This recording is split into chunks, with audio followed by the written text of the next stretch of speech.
Donald Trump, depuis qu'il a été élu, a clairement dit qu'il voulait régler, entre guillemets, la question ukrainienne pour se repositionner sur son l'affrontement que les États-Unis d'Amérique construisent depuis plusieurs années, même avant Trump, contre la Chine. Et donc, effectivement, il y allait au pas de course en tordant le bras aux Ukrainiens et en procédant à une forme de pillage avec cet accord sur les minerais.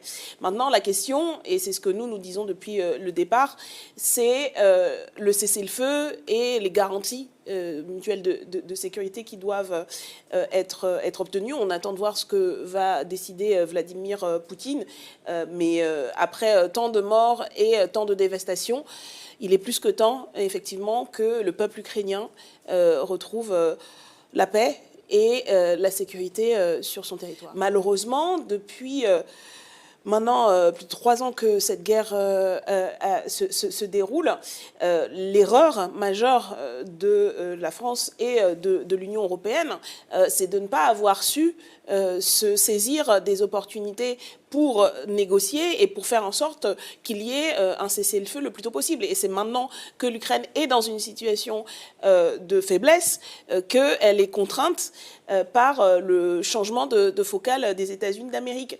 Donc oui, c'est un constat aussi d'échec flagrant pour les pays européens qui sont complètement hors du coup. Alors aujourd'hui, Emmanuel Macron, depuis plusieurs jours, se met en scène en faisant des grandes phrases, en annonçant un certain nombre de choses, mais en vérité, personne n'est dupe, en tout cas à l'échelle internationale, et on voit bien qui sont les véritables acteurs, et ceux qui vont décider, ce ne sont pas les Européens. Et c'est grave parce que c'est un territoire sur le continent, et puis surtout, il y a un enjeu, celui d'une discussion et d'une négociation sur les frontières. Nous proposions depuis le début que se mette en place une conférence de l'OSCE, l'Organisation pour la sécurité au niveau européen, pour que puisse être discuté justement un sujet dont on sait qu'il va susciter à nouveau des conflits. Oui, c'est déjà le cas, il y a des tensions.